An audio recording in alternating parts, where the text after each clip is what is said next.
Salamat po, Mr. President. Mr. President, I rise on a point of personal and collective privilege.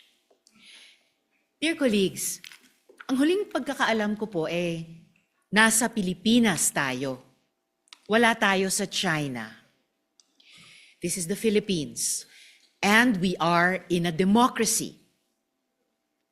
Ang freedom of speech ay hindi lisensya para sa representante ng isang dayuhang bansa na manghimasok, manakot at mambastos sa mga Pilipino dito in the name of free speech.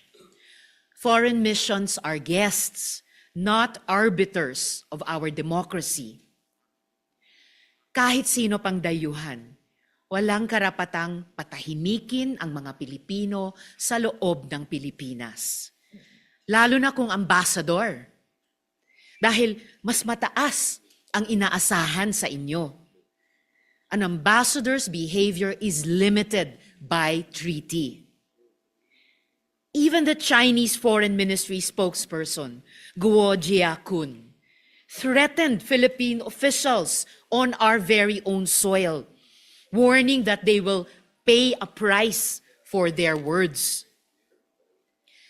The embassy has clearly violated Article 41 of the Vienna Convention on Diplomatic Relations, which mandates that foreign envoys must not interfere in the internal affairs of their host state. Censuring a Filipino official's internal discourse constitutes a breach of this protocol.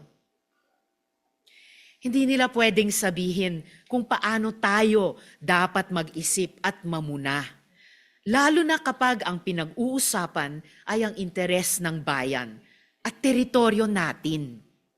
No embassy gets to decide who among Filipino officials is qualified to speak on Philippine interests. Sa mamamayang Pilipino tayo mananagot at hindi sa kinatawan ng ibang bansa. Pero ang Chinese embassy, hindi pa nakontento sa panghaharas nila sa atin sa laot. Kahit online, para silang may quota ng pambabastos laban sa representasyong ito. Malinaw na malinaw ang pangalan ko sa official Facebook page nila, Mr. President. Target rin nila si Commodore J. Tariela, si Senador Kiko Pangilinan, pati ibang Pilipinong hangad lamang ay magsabi ng mga katotohanang nangyayari sa ating karagatan. Makikita nyo po sa PowerPoint ko ang mga oras ng mga post nila patungkol sa akin. They kept replying and replying and replying to my Facebook posts. Sunod-sunod na pangiinsulto sa akin at sa ating mga institusyon na para bang may quota. Sa totoo lang, mas marami pa akong media landing sa page ng Chinese Embassy kaysa sa mainstream media. Mapapatanong ka na lang talaga, official page ba ito ng isang embahada o ng isang troll farm? Operation na yan At yang kabit-kabit at coordinated attacks nila, matagal nang babala sa atin ng Armed Forces of the Philippines. Hangad nilang hatiin tayong mga Pilipino at ang hahanay ng militar. Guluhin ang isip ng taong bayan at pahinain ang loob natin sa West Philippine Sea. Kaya Mr. President, dear colleagues, nananawagan ako ng agarang investigasyon sa disinformation network na yan dito sa Pilipinas. Kapag mga sundalo at opisyal natin ang ginugulo, usapin na ito ng national security. Naniniwala ako na walang ganitong kalaking operasyon na para makapag-opinyon lang. Pati mga Pilipinong PR firms at content creators na nagpapadikta at nagpapagamit para ikalat ang mga kasinungalingan ng Chinese government dapat ring managot. Dito sa Senado mismo, umabot at lumutang ang usapin na may Makati-based PR firm na Infinite US. Umamin itong Infinite US na tumanggap sila ng bayad mula sa Chinese Embassy. Dapat masilip ang scope of work ng proyektong yan. Kung imbes na PR, ay umabot na sila sa panghihimasok sa pagmamaniobra ng opinyon ng mga Pilipino. Panahon na para malaman talaga natin kung sino ang kumikita, sino ang nag-amplify, at sino ang mistulang megaphone ng China dito sa Pilipinas. Kung naaatim nilang magtrabaho laban sa sarili nilang bayan, hindi na diskarte yan. Pagtataksil na yan kay inang bayan. Sa tingin ba nila, tatahimik lang tayo sa panggigipit nila sa West Philippine Sea man o sa internet? Pues, nagkakamali sila. Sila ang nasa tubig natin. Sila ang may water cannon. Sila ang naninilaw gamit laser. Our troops have been injured. A Navy serviceman has lost a finger. Fisherfolk have lost their livelihoods. Our marine environment, our natural wealth has been damaged and destroyed.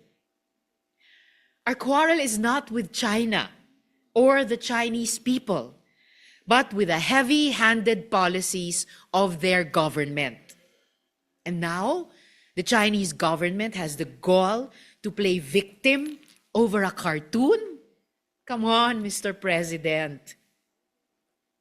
Pero pag Pilipinas ang ginawan nila ng cartoon, biglang okay lang ang pangungutya.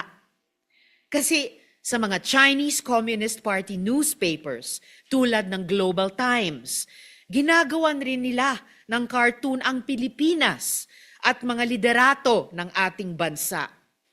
Ganyan yata talaga ang ugali ng mga bully.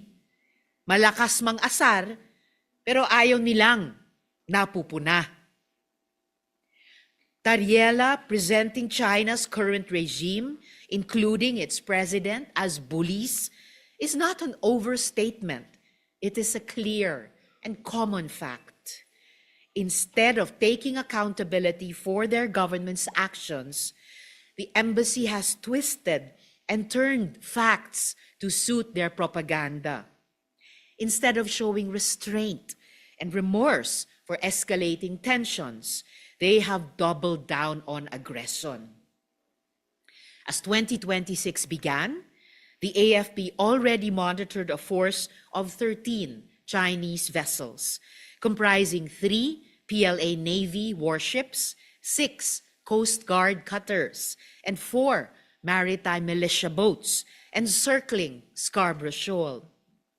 As of January 2025-2026, the Armed Forces of the Philippines reported a swarm of 41 Chinese vessels, including Navy warships and maritime militia, actively trailing and harassing Philippine patrols. Their tactical focus has notably shifted from ramming government ships to directing their violence against our fisherfolk, effectively denying access to their traditional fishing grounds. Kaya sa Chinese Embassy, huwag niyong niloloko ang mga sarili ninyo na ang pamumuna ng mga Pilipino ay kung anumang political theater kuno o kung anumang sinubo na naman sa inyo na mga trolls ninyo. Kung naghahanap kayo ng katotohanan, eto, sasabihin ko sa inyo ang totoo. Chinese Embassy, kayo ang problema. Dahil sa tuloy-tuloy na pangaharas at panggigipit ng mga Chinese vessels ninyo sa mga Pilipino, kaming mga nasa loob ng tahanan namin ang hindi makakilos ng malaya. Mga Pilipino ang dapat nangunguna sa pagsisiyasat at pagpapaunlad ng oil at gas reserves sa West Philippine Sea na para sana sa murang kuryente, mas matatag na supply ng enerhiya at mas maraming trabaho. Pero dahil sa angas ng Chinese government, apektado ang negosyo, ekonomiya at dignidad ng Pilipinas. Yung mga isda na dapat nasa palengke natin, yung kabuhayang dapat nasa agrikultura natin, yung pagkain dapat nasa mesa ng pamilyang Pilipino, dapat hindi ibinabalato sa China. Panawagan ko rin po sa lahat ng ating mga kasamahan sa gobyerno, huwag po tayong matakot, huwag po tayong tumigil na magsalita at manindigan para sa ating inang bayan. We have the sworn duty to protect and defend the Philippines. At panawagan ko sa bawat Pilipino, maging mapagmatsyag, huwag tayong magpabola sa propaganda at kasinungalingan ipinapakalat nila. Alam kong hindi natatawaran ang dangal ng isang tunay na Pilipino. Kaya kapag may nakikita kayong paulit-ulit na script na ang tono ay magparaya na lang tayo sa Chinese government, kuno alam na natin kung ano yan, pampahina ng loob at pangbabaluktot. Ginagamit nila ang demokrasya natin para lituhin at hatiin tayo bilang isang bansa. Mr. President, dear colleagues, makakaasa kayo, hindi rin po ako papayag na ipinahihiya tayo sa sarili nating bahay. Hindi natin o hindi tayo papatahimikin sa sarili nating demokrasya. Sa dagat man o sa social media, hindi natin tatantanan ang unti-unting panghihimasok ng Chinese government. Nasa Pilipinas tayo at dito, Pilipino ang nasusunod. Salamat po, Mr. President. Mr. President, I rise today in defense of dignity, our national dignity. Spokesperson of the Chinese Embassy recently lectured Filipinos and worse, Philippine officials on the limits of freedom of speech. We are told that criticizing a foreign head of state is completely unacceptable. Well, let me say this then, Mr. President. If you do not like how democracy works in this country, then you are free to leave the Philippines. Get the out. Mr. President, kung hindi nila gusto kung paano gumagana ang demokrasya sa ating bansa, malinaw po ang sagot. Layas. This is our house. Hindi sila ang boss natin at tayo ay mga tau-tauhan lang nila. To the Chinese embassy officials, you do not have the moral authority to lecture Filipinos about freedom of speech. Because freedom of speech does not exist in your country. It is not practiced, it is not protected, it is punished. So do not export censorship to a nation that fought, bled, and died to be free. And another recent statement coming from the Chinese government threatening our officials of, quote, paying the price for making provocations and confusing right from wrong, unquote, pertaining to our claims at the West Philippine Sea. What is truly unacceptable is a foreign government acting as if it can police Filipino speech, intimidate Filipino officials, or shame Filipino into silence. Mr. President, our government officials spoke only the truth.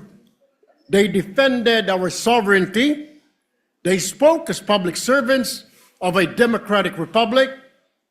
They are correct, and the Chinese government is wrong. Wala silang karapatan na punahin ang malayang pagpapahayag sa ating bansa dahil sa kanilang bansa walang tunay na freedom of speech. Mga kritiko ikinukulong at misteryosong namamatay pa.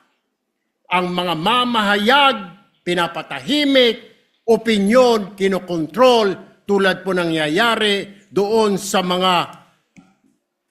Hong Kong kung ilang kritiko nila ay kinulong na. Let us be very clear, Mr. President. The West Philippines Sea is ours. Our officials have the right and the duty to speak about aggression against our nation. And Filipinos, Mr. President, will not whisper in their own house just to avoid offending a foreign power, particularly China. No, no, no, Mr. President. We do not take lessons on democracy from a government that jails critics. We do not take lectures on free speech from a system that suppresses it. Our house, our terms, Mr. President. Respect is not demanded, it is earned, and it is mutual. If you want respect from Filipinos, then respect our Constitution. Respect our officials, respect our freedom of speech, and respect the simple truth that this is not your country. Mr. President, the Filipino people are not afraid. We are not silent, and we will not be bullied, politely or otherwise. Thank you, Mr. President. Maraming salamat. Maraming salamat at magandang hapon sa ating lahat.